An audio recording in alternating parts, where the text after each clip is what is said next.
This is the War Memorial in Stratford, Ontario, and it's typical of all the war memorials across Canada, in every village, in every town, and in every city. And these memorials are gateways to the First World War.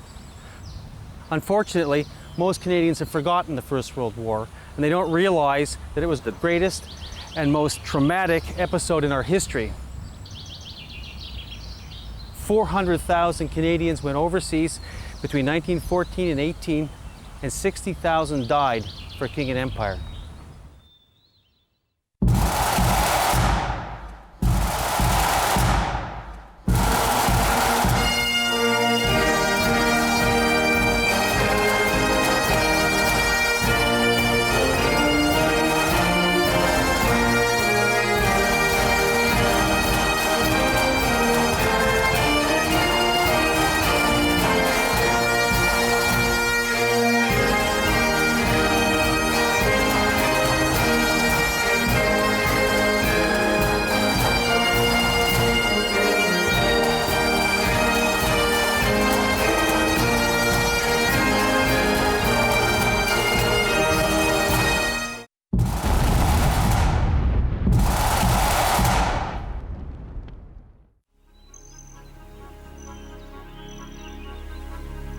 The peaceful countryside of northern France, dotted with war memorials and military cemeteries. It was here that were fought the final desperate battles that brought the Great War to a sudden, unexpected end.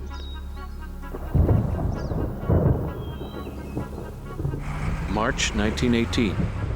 Germany has defeated Russia and switches millions of men from the east to the Western Front to launch the greatest offensive yet, the Kaisers Battle. After 4 years of war, Germany's hopes for victory now ride on stormtroops, such as 22-year-old Lieutenant Ernst Junger. March 21st, the hurricane broke loose. Compared with it, all preceding battles were child's play. We were all in transports over this elemental expression of German power and were burning with impatience. The decisive battle, the final advance, had begun. At stake was the possession of the world.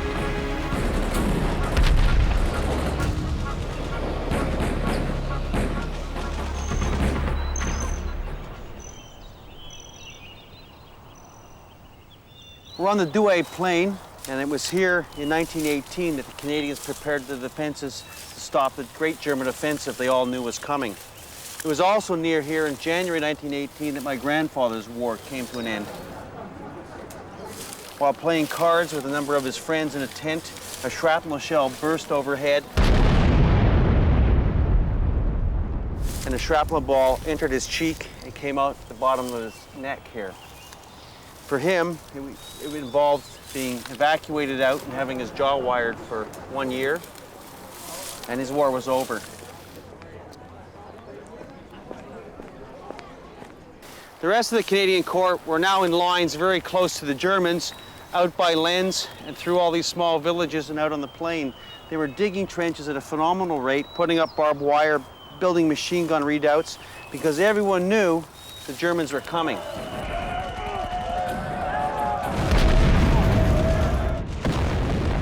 Spring 1918. In the whirlwind attack of the Kaisers' offensive, millions of stormtroops overwhelmed the British and French armies, sending them reeling back towards Paris and the Atlantic coast. By early summer, the Germans are a breath away from victory. But in July, the Allied High Command decides on a bold gamble, a counterattack, and as its spearhead they choose the one army the Germans have carefully avoided attacking, the Canadian Corps, the conquerors of Vimy Ridge. In the summer of 1918, the Canadian Corps is perhaps the deadliest Allied force on the Western Front. Its commander, Arthur Currie, knows that the Germans are well aware of this. So if he is to move his 100,000 men, Currie must do it in the utmost secrecy. The ancient French cathedral city of Amiens, astride the Somme River. It was here that the great German advance had been stopped, blocking their march to the sea. It's from Amiens that the Allies plan to make their counterstroke, and it is from Vimy to Amiens that the Canadian Corps must move. To trick the Germans, decoy Canadian units are sent north to Belgium, while in total secrecy, Arthur Currie moves his army of 100,000 men 60 kilometers south to Amiens. Traveling only at night, the Corps moves under a total blackout. Among the thousands of troops is 24-year-old John Harold Becker. Not a man in our platoon had any idea where we were. We marched for a long time in a forest in pitch blackness and finally halted and fell off to the side of the narrow road under the trees and lay down in the rain.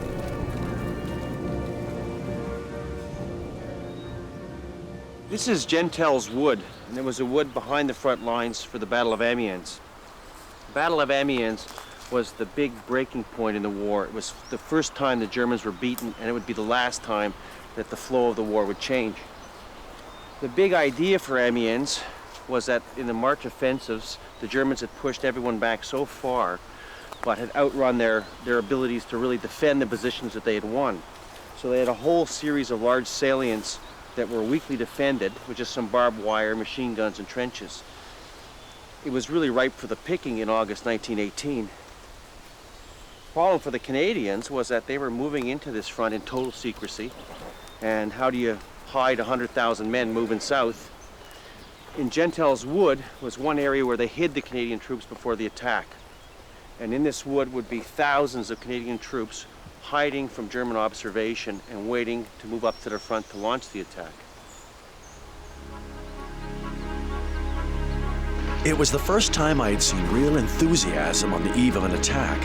Our move to this front had been so unusual, the news of surprise was so intriguing, and the information given us by our officers so encouraging that every man seemed ready to go. As for myself, I did not feel any particular elation, but I certainly wanted something to happen. As eager for something to happen as his boys is a Canadian Army chaplain in his late 50s, Canon Frederick Scott. In 4 years of fighting, Canon Scott has seen thousands die, losing his own son at the Somme. When 2,000 Allied guns opened fire at 4:15 in the morning of August 8th, Canon Scott has every reason to rejoice. I could not help shouting out, "Glory be to God for this barrage!" The German reply came, but to our delight it was feeble, and we knew we had taken them by surprise.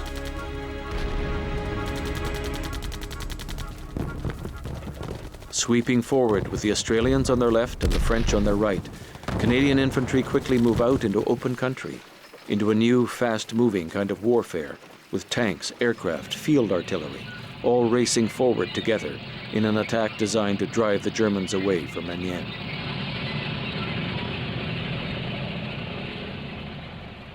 We're driving through the Luce River Valley. This whole valley was shrouded in mist when the Canadians came through here. It was the most difficult part of the operation, and they had to sweep around the river. They were totally successful, and they quickly pushed beyond the woods and the river into the open country beyond. That's characteristic of the Amiens battlefield. They broke through the German front lines, which were not very strong, and then pushed into open territory. Going also now up this road into Hangard and Hangard Woods, which is the jump-off position for the 1st Canadian Division. And of course, our old friend Canon Scott is right there. He's now about, he must be 55, 56 years old. And he's right up there with the boys as they're moving across the territory here.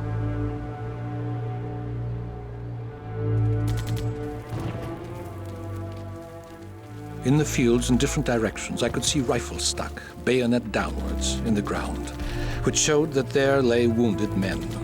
I found that these were chiefly Germans, and that all of them had received hideous wounds and were clamoring for water. I think all the Germans I saw that morning were dying.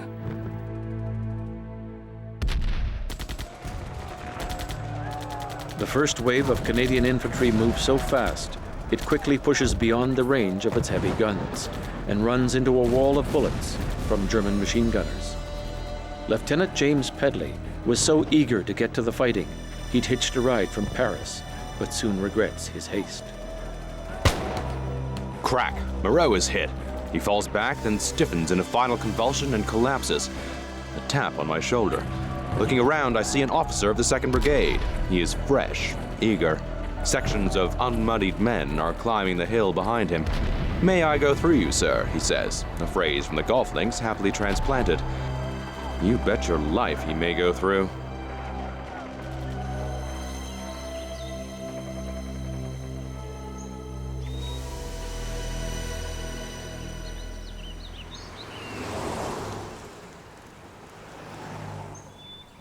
The battle on the 8th of August actually ended in these fields out here. This is the only place for the entire day that the Canadians did not reach their objective. The 4th Division were hung up in the woods across here, and Germans started to bring up reinforcements and catch the men in the open fields. And when they were advancing across here, they were put down and had to take cover in whatever shell holes they could get. The day had been phenomenally successful. They had advanced 8 miles, captured all objectives except for this one, and they were ready to push for another day on August the 9th. The whiz-bangs came smashing in among us at a terrifying rate. I turned my head to see if the boys were still with me, and one of the whiz-bangs burst right in front of me. And instantly, something kicked me with a jolt. Stunned, I lay still for a minute. Then I yelled, "I'm hit!" As the sun sets on the 8th of August, Harold Becker stumbles towards a dressing station, his back shattered by shrapnel. The next morning, James Pedley's legs are cut from under him by a flail of machine gun bullets. Becker and Pedley have their blighties, soldiers' slang for a wound that takes a man safely out of the war. Others are not so lucky. In the ambulance, there was a taciturn fellow. I speak to him once or twice, but he only grunts an answer. Who the devil does he think he is? Too proud to answer when you speak to him? Unexpectedly, the light shoots upward and reveals the broad white bandage wound around the man's head. The truth comes over me. For him, the game is played out. He is blind.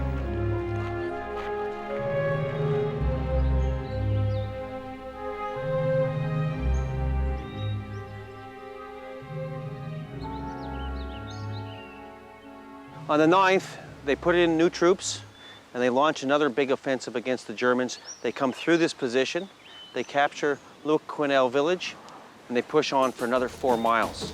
Both days were phenomenal victories, but there was a very heavy cost for both days.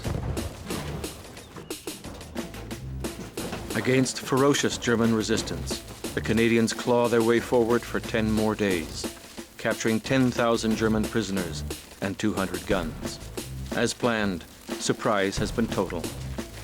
The Canadian advance of 24 kilometers makes Amiens the greatest British victory yet. It reverses the tide of the war. The Kaisers Battle, which had almost defeated the Allies, has become the Kaisers' ruin. And glimpsing now a possibility of winning the war, and quickly, the British Commander-in-Chief, Sir Douglas Haig, congratulates the Canadians on their stunning success.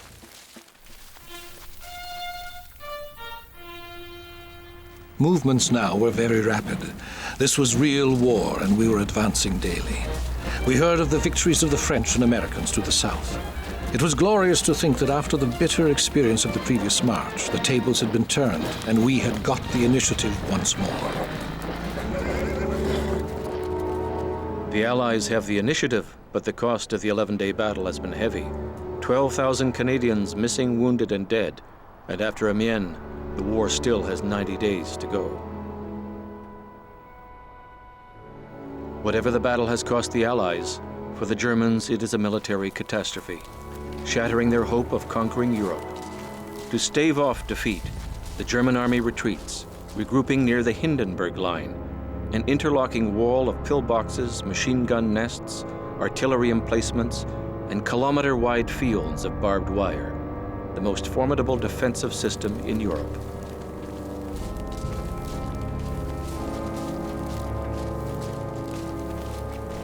It is against the Hindenburg Line that the Allied High Command will next throw the Canadians, ordering their commander, Arthur Currie, to do the impossible, crack Germany's wall of steel, whatever the cost.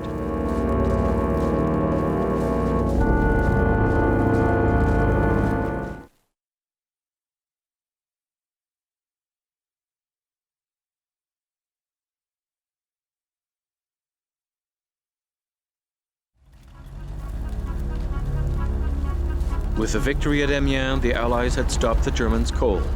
But ahead lies Germany's most formidable defensive system, the Hindenburg Line. The French and British governments believe it will take years and millions more dead to end the war. But boldly gambling on the possibility of a quick victory, the Allied High Command risks a new offensive and orders General Arthur Currie and the Canadian Corps to crack the Hindenburg Line. The Canadians will attack from just outside the French city of Arras. Arras, 1918, the once beautiful city, with its cathedral and monasteries and 17th century squares, lies at the heart of the British sector. After 4 years within range of German guns, Arras has been pounded into ruin.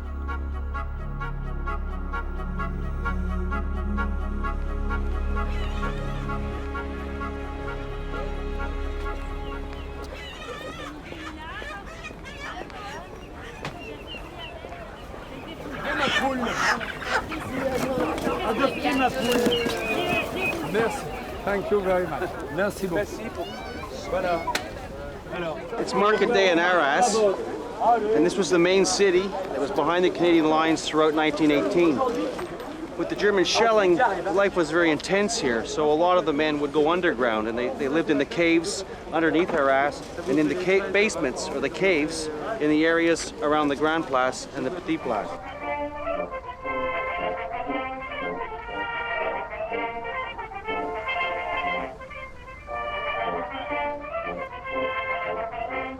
We're in the souterrain under the Hotel de Ville at Arras.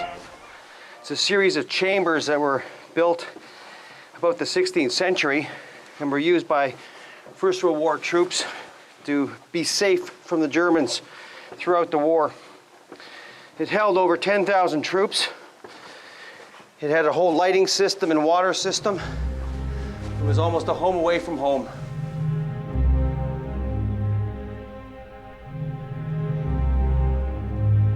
I made my way to Arras and spent the night in one of the mysterious caves which lie under that city. It was a most curious abode. No one knows when the caves were dug. They were probably extended from time to time as the chalk was quarried for the purpose of building the town. Long passages stretched in different directions, and from them opened out huge vaulted chambers where the battalions were billeted.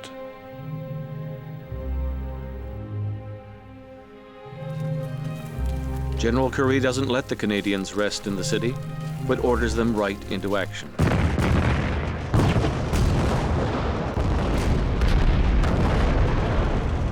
Over battlefields where the cream of the British Army had been slaughtered in 1917, it now takes the Canadians 4 days of savage fighting in late August 1918 just to penetrate to the outworks of the Hindenburg Line.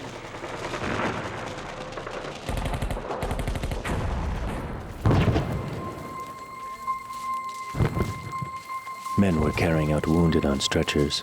I heard someone call my name. Going to where some wounded were lying, I saw Sadal. He looked up. "Tell me straight," he whispered. "Do you think I've got mine?" He was frightfully wounded like the cases beside him.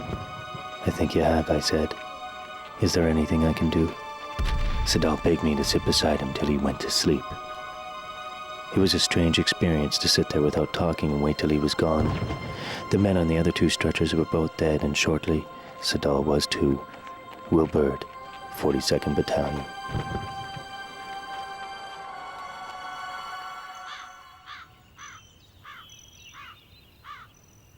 On the first 2 days of the battle, August 26th and August 27th, the Canadians had advanced further in those 2 days than the whole British Army had advanced in 2 months in 1917. They were doing really well until they came up against the German positions on this ridge. And the Canadians were not ready for this. Their advance had outstripped their artillery, and once they got against these German positions, it was basically small groups of men advancing and really getting caught in the uncut barbed wire. It was the same problem that they had in the Somme in 1916. In the little valley over here, the 2nd Canadian Division was wiped out, and it literally became the graveyard of the 2nd Division.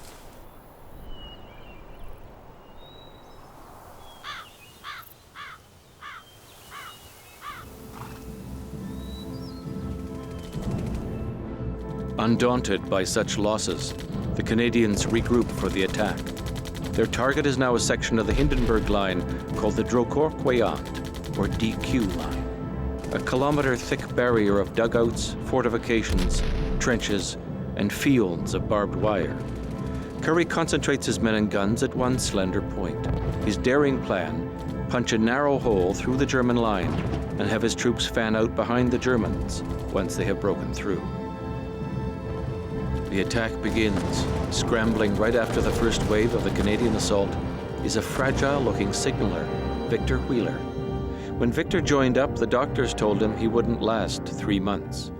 By now, with most of his friends already dead, Victor is a veteran of 2 years fighting. Hitting the DQ line, we lost so many officers that many privates and NCOs were suddenly filling the breaches in the ranks. Of our 6 runners, only 1 survived. Signaller Scott was struck in the neck, and Charlie MacDonald's leg was blown off at the hip. But by 8:30 in the morning, after very heavy fighting, some of it hand-to-hand, we had captured the first 4 lines of the Drocourt-Quéant trench system and were within 440 yards of the town of Dury, our first objective.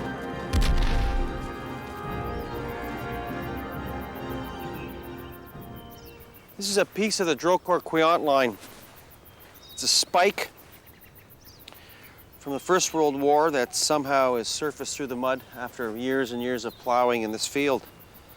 This is an actual piece of the Drocourt-Quéant line, probably held the revetments in, or some of the little bridges they used to have over the top of the trenches. This is a Drury Mill cemetery. It was made right after the battle from all the bodies that were laying in the barbed wire and the men that were killed up here.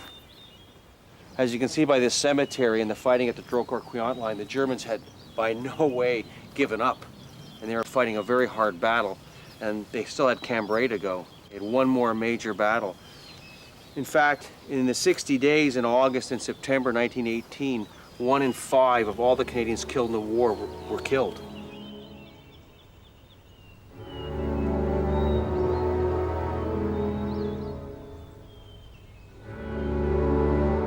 Breaking through the DQ line brings the Canadians close to their ultimate objective, the pivot of the German army's supply system in France, the city of Cambrai, only 10 kilometers away. All along the Western Front, the German armies are in retreat. But the fighting has 60 days to go, and lying between the Canadians and Cambrai is the biggest single barrier of the Hindenburg Line. The heavily fortified, 20-meter-wide Canal du Nord is the most treacherous obstacle the Canadians have ever faced.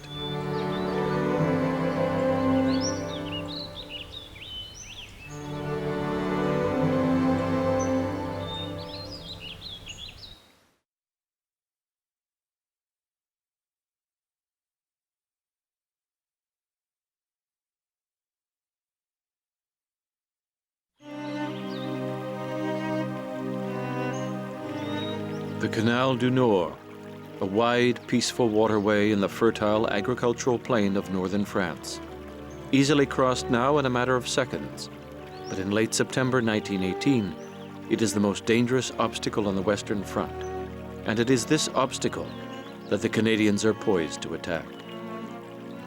So bold and so risky is Arthur Currie's plan to cross the canal that the British command, usually not adverse to sacrificing soldiers' lives, vetoes it. But Currie insists, and he prevails. This canal at that time was water from here up and from about 2 miles down, but in this area it was dry. They hadn't finished the construction of the canal.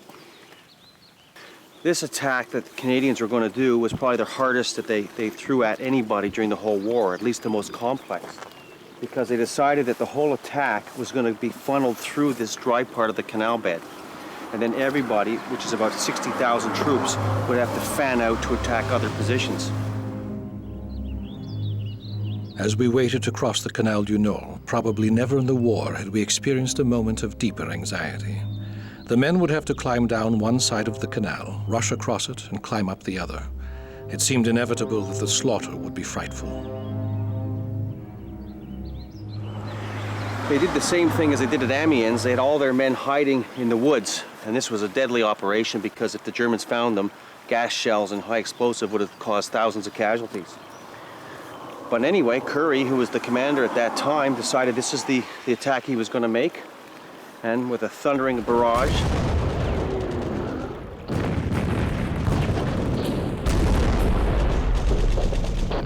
the men stormed across the canal just where we're going right now.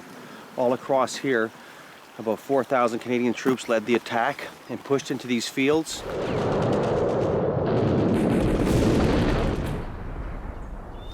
Half of them went north to attack Marquion, and the other half pushed straight across the fields towards Bourlon.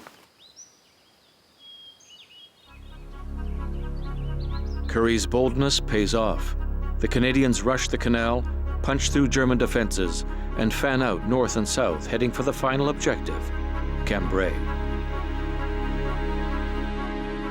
Shortly after crossing the canal, all officers in D Company became casualties. Soon there were so many casualties, we had to reorganize 2 companies on the spot.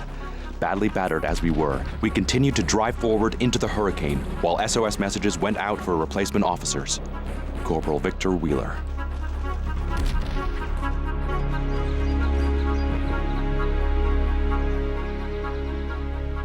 Well, the first stage of the battle had gone very well, and now they're just streaming through. The troops are just, the fields are full of the Canadians advancing. They're coming up to Bourlon Wood. Bourlon Wood had been destroyed in the fighting in 1917 when the British tried to capture it, and really they held on for a while but couldn't hold it. The Canadians just swept right by it. Troops went around it, both north and south, and troops also poured through it. So within about a day, Bourlon Wood and the village of Bourlon was in Canadian hands, and they're pushing the attack towards Cambrai. The problem occurred here was that after Bourlon, they outstripped their artillery again, and they're going against German defenses on the outskirts of Cambrai that they really don't know anything about, whether they're slit trenches or machine guns or barbed wire. They have no real idea of what's facing them. So Bourlon was part of the successful 2 days after clearing the Canal du Nord, but they're going to run into a lot more trouble as they close in on the suburbs, the little villages around Cambrai.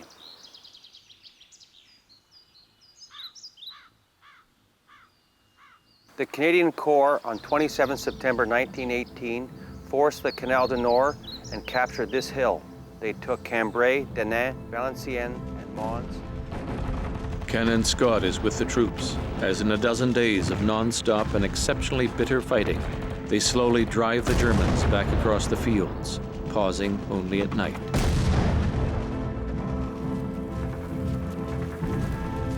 In the morning, I went back again to our men in the line.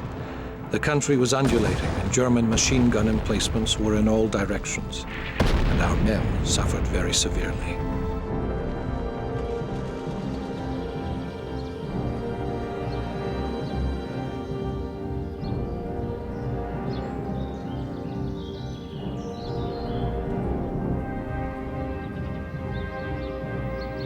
In just the first day, after storming across the Canal du Nord, the Canadians had advanced more than 4 kilometers and lost thousands of men.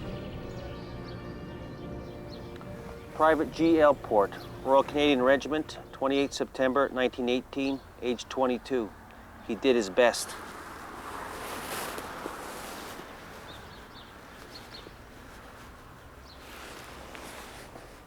Private G. Burton, 52nd Battalion, Canadian Infantry, 28 September 1918, age 31. He fought with heroes side by side. He died that we might live, ever remembered.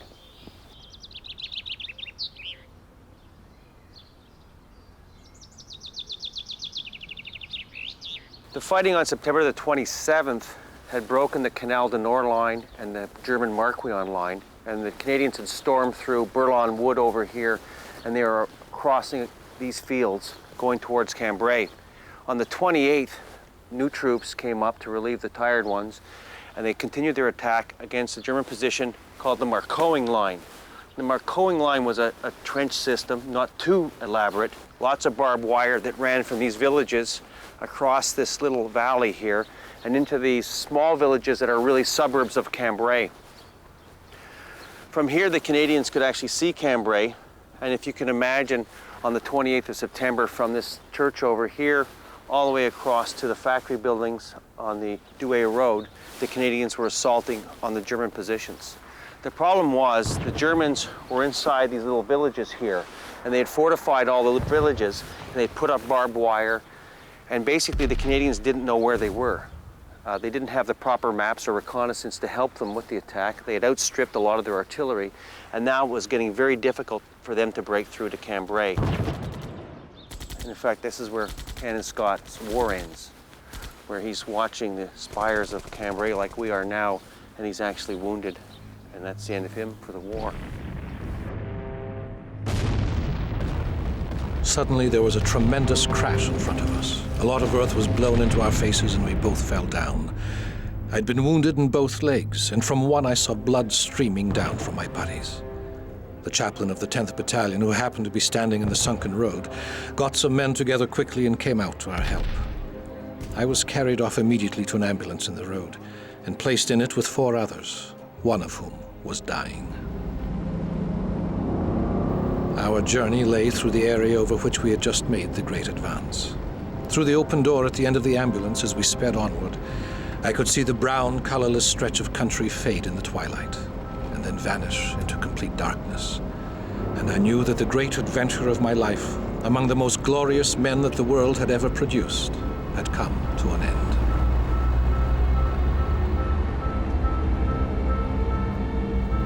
After almost 4 years sharing the troops' hardships and dangers, and giving comfort to wounded and dying Canadians, under fire and on every battlefield, Canon Scott's own wounds will keep him far from the action. The victory he had dreamed of, and which required the death of his own son, is just 40 days away, but Canon Scott will not be there to see it.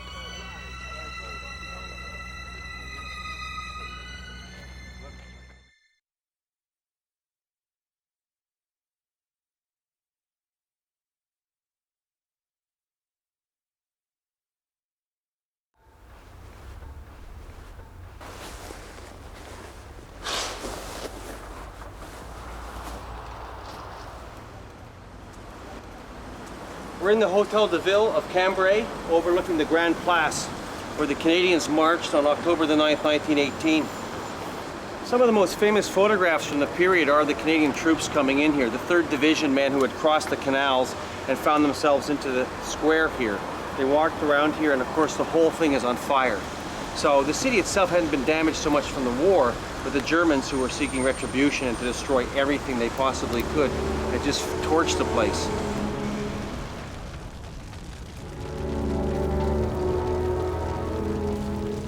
Reaching the center of Cambrai, no one is more surprised than the Canadians that the Germans have abandoned the city, slipping away like thieves in the night. But the Germans had no choice. With the British army closing in from the south and the Canadians from the north, the German command realized they were about to be trapped. With strategic Cambrai gone, even the German Kaiser Wilhelm II has to admit the war is lost. The torching of the city signals the beginning of the end for Germany. But the burning of Cambrai is just one act of cruelty amongst many. During their 4-year occupation of Belgium and northern France, the Germans have destroyed hundreds of villages, uprooted orchards, slaughtered livestock, forced populations of men and women into slave labor, and executed thousands of hostages.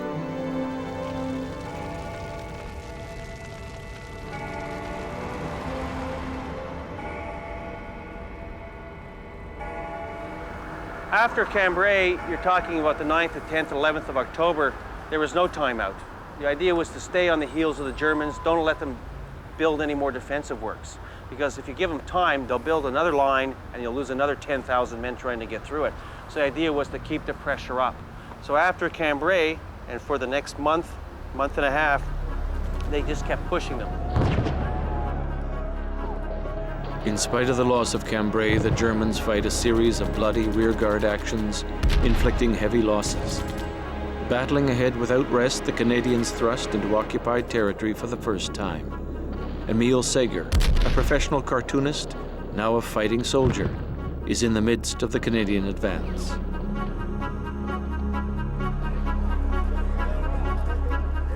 our first inhabited French town. As we entered, the street was empty. The Germans, we were told later, had warned the people to stay in their cellars. Soon, faces peered from windows. Then, in an instant, the villagers began to pour from the doorways, singing and shouting, "Vive les Canadiens!" Children danced. Old women rushed out with mugs and steaming pots of ersatz coffee and slices of brown bread. It was about all they had, but they insisted on sharing it with us. At Roule, the population who, only moments ago, had been liberated after 4 years as captive, were wild with joy. They embraced hundreds of us at random. Even the commanding officer did not escape the kisses. Corporal Victor Wheeler. Advancing north, the Allies find the roads blocked with thousands of refugees, just as the German command had planned. To slow down the Allied advance, German soldiers deliberately destroyed the population's homes and sources of food.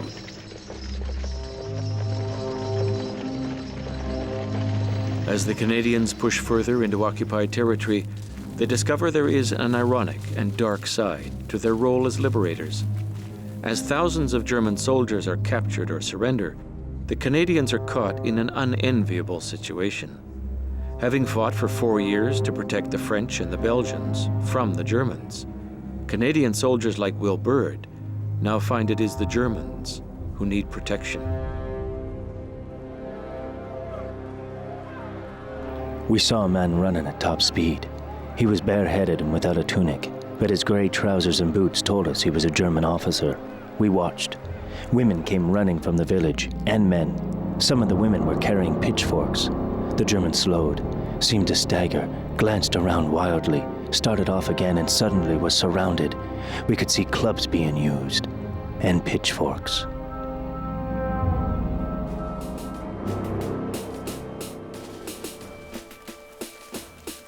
As the Canadians advance into Belgium, messages chronicling Germany's collapse stream towards Allied command. Lille and Ostend are now in our hands. The Hun evacuated Douai in the night. 1st Division walked right in. Zeebrugge and Bruges have been captured. Entire Belgian coast freed. For the Canadians, the last battle of the Great War will take place at the Belgian city of Mons. Suddenly aware that the war is almost over, each soldier begins to think of himself. Nobody wants to be the last man to die.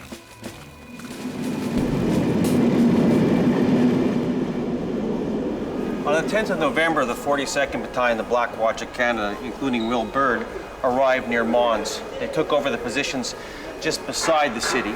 They were preparing for a nice, easy rest until the armistice, when they received word from the Canadian Corps, coming from Arthur Currie, the commander, that they would be asked to move on Mons. The men were very unhappy about this, but nonetheless they followed their orders. They figured the war was just about over and this was not required. But on the night of November the 10th, just south of this train station, D Company of the 42nd Battalion and Will Byrd made their move on Mons. And it was going to be the final action of the Canadian Corps in the Great War.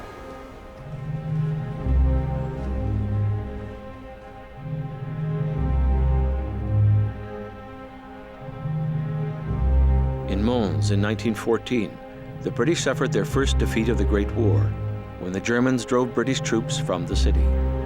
Now in 1918, with only 24 hours to go, Arthur Currie orders the Canadians to take the city and end the British Empire's war where it began. November the 10th, 1918, Will Byrd and Tommy, and the brothers Tom and Jim Mills, Will's friends of the 42nd Battalion he's fought side by side with for years, are camped just outside the city of Mons. They can hardly believe that the end of the horror is in sight. Byrd. It was the voice of the company sergeant major, harsh as a whipsaw. Get your section at once. Battle order. We're going to take Mons. Tom Mills and his brother Jim are on their feet. The war's over tomorrow and everybody knows it. What kind of rot is this? The sergeant major's face was pale and set. He was not speaking in his normal voice at all. Orders are orders. Get your gear. 5 or 6 of the men were shouting at us to turn around and attack our headquarters. The officers, they said, were worse enemies than any German. So Will and his buddies have to fight their way into Mons, just hours before the armistice. And at dusk, Wilbert kills his last German. The Germans had set up their machine gun in the middle of the street. I lay on my side and peered forward. One German had his helmet off as if adjusting the strap. I shot the rifle grenade. It exploded at shoulder height over the machine gun. I went forward. 2 of the Germans lay as they had fallen. The third had crawled across the sidewalk and was lying there. The way was clear. The Canadians capture Mons, but in the last day, 38 Canadians die, including Tom Mills. Jim Mills is wild-eyed. He says he's gonna shoot whoever arranged to have his brother killed for nothing. He really means it. He's hoping Curry comes here today. If he doesn't, he's gonna shoot the next higher up. He says his brother was murdered. An officer says, "Take Jim and get him drunk. So drunk he won't know anything for 24 hours. Then it'll be too late, and he'll forget all about it." It was not likely that Jim Mills and the others would forget their friends and their brothers, who had died in what would be the last day of the Great War.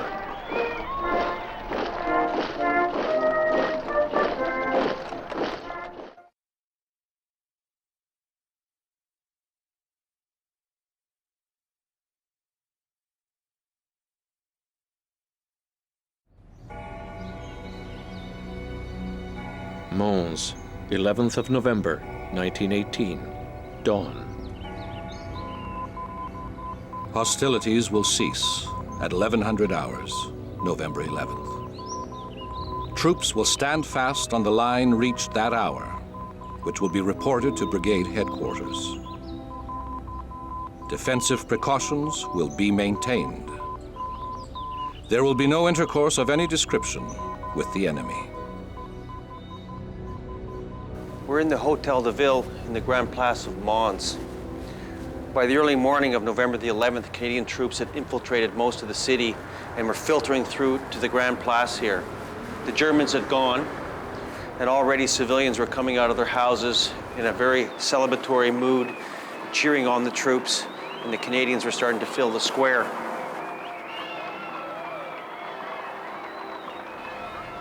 By about 7 a.m., they got news that the armistice was in fact going ahead, and at 11 a.m., the war would end. So the Grand Place here in front of us was just loaded with French and Belgian civilians all through the area.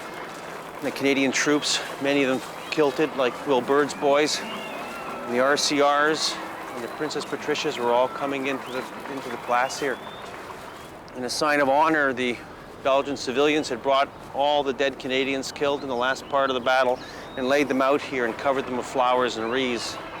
And the whole square was just full. The Canadian troops were exhausted, but they still got into the mood of things. They then had a number of speeches by the early morning into the afternoon by the local dignitaries, the mayor, and so ended the Great War. When he enters the city, General Currie is pleased to learn that the last 24 hours of fighting and the victory at Mons has cost only 38 dead.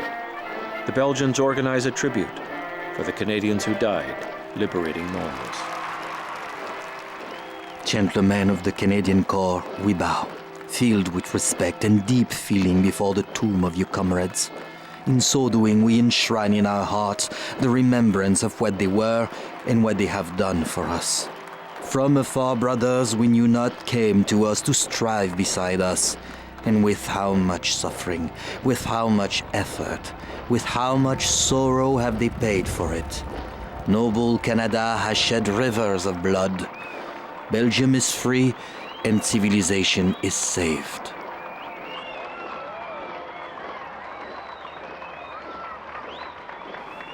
You really get a sense of the euphoria that would have been here at the time. It would have just been an incredible circumstance to stand here. 4 years of suffering, for everybody, all the death and all the people who weren't here, the remembrance of all the people who had gone.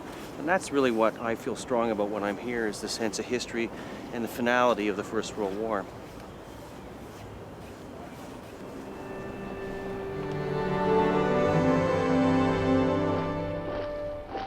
In 4 years fighting for king and empire, the Canadian Corps had suffered 60,000 dead. Paying this terrible price, the naive amateurs of 1914 had become by 1918 the most feared troops on the Western Front, masters of war. 4 years fighting in the most deadly war in history had transformed men like Will Byrd and their world. As millions of veterans would soon discover, nothing could ever be the same again. There was no jubilation. We sat around and saw pictures.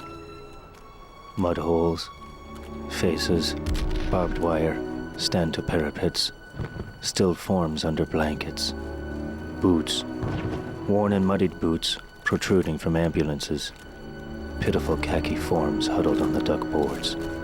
War we had seen, and we had seen through it.